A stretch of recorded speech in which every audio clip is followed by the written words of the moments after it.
মোৰ শ্ৰদ্ধাৰ জ্যেষ্ঠ ভাতৃ শদিয়া সমষ্টিৰ বিধায়ক বলিন চেতিয়া ডাঙৰীয়া, ডুমডুমা সমষ্টিৰ প্ৰাক্তন বিধায়ক দিলীপ মৰাণ ডাঙৰীয়া, অসমৰ এগৰাকী বিশিষ্ট সাংবাদিক ৰাজদীপ বাইলুং বৰুৱা ডাঙৰীয়া, সন্মানীয় ধৰ্মেন্দ্ৰ নেওগ ডাঙৰীয়া, সন্মানীয় পলাশ চাংমাই ডাঙৰীয়া, পলিন্দ্ৰ বৰা ডাঙৰীয়া, জয়কান্ত মৰাণ ডাঙৰীয়া, ত্ৰিদীপ জ্যোতি মৰাণ ডাঙৰীয়া, জিতু গোস্বামী ডাঙৰীয়া, দীপা শইকীয়া বৰা ডাঙৰীয়ানী, ৰঞ্জুন বৰাণ মৰাণ ডাঙৰীয়া, মোৰ শ্ৰদ্ধাৰ আজিৰ এই জ্যোতিৰ্ময় উচ্চ মাধ্যমিক বিদ্যালয় খেলপথাৰত অনুষ্ঠিত হোৱা ৰাতি বিহুত উপস্থিত থকা কাকপথাৰবাসী ৰাইজ, মোৰ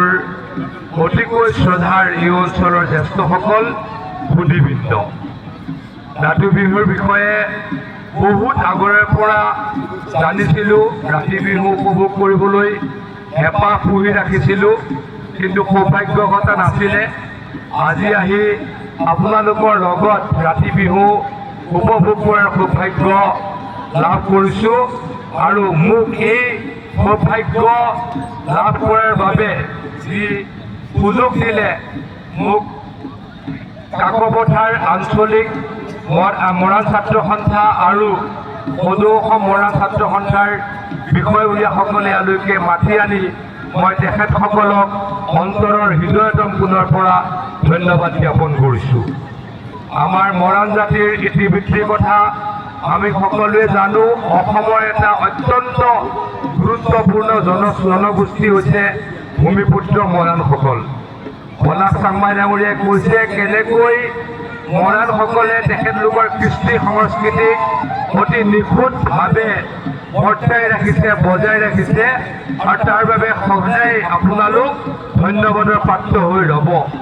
মই বহুত দীঘলীয়াকৈ নকওঁ, ৰাতি বিহু উপভোগ কৰিম, আপোনালোকেও ৰাতি বিহু উপভোগ কৰিব। এই বিহু আমাৰ প্ৰত্যেকজন অসমীয়াৰ হৃদয়ত, প্ৰত্যেকজন মৰাণ ব্যক্তিৰ হৃদয়ত চিৰপ্ৰভাৱমান হৈ থাকিব। মই আগতেও কেইদিনমানৰ আগত এখন বিহুত কৈছিলোঁ যে অসমীয়াই বিহু পাতিছিল, বিহু পাতিছে, বিহু পাতিব। গতিকে বিহুৰ পৰা আমি কেতিয়াও আঁতৰি থাকিব নোৱাৰোঁ। বিহু আমাৰ ঐতিহ্য, বিহু আমাৰ সন্মান, বিহু আমাৰ স্বাভিমান, বিহু আমাৰ গৌৰৱ। সেইদৰেই আমাৰ মৰাণসকলৰ কাৰণে ৰাতি বিহু গৌৰৱ, ৰাতি বিহু স্বাভিমান, ৰাতি বিহু অভিমান। এই মৰাণ বিহু, এই ৰাতি বিহুৱে বিশ্ব দৰবাৰত প্ৰতিষ্ঠিত হওক।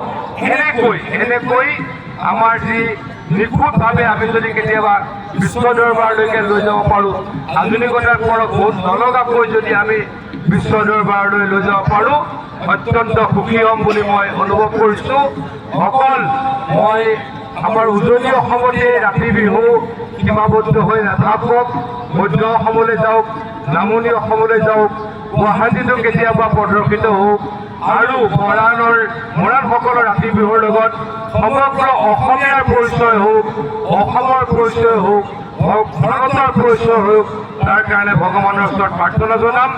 আৰু এইখিনিকে কৈ সকলোৰে উত্তৰ কামনা কৰি আজিৰ এই ৰাতি বিহু উদ্বোধন হোৱা বুলি ঘোষণা কৰি মই বক্তব্য সামৰিছোঁ। ধন্যবাদ, নমস্কাৰ।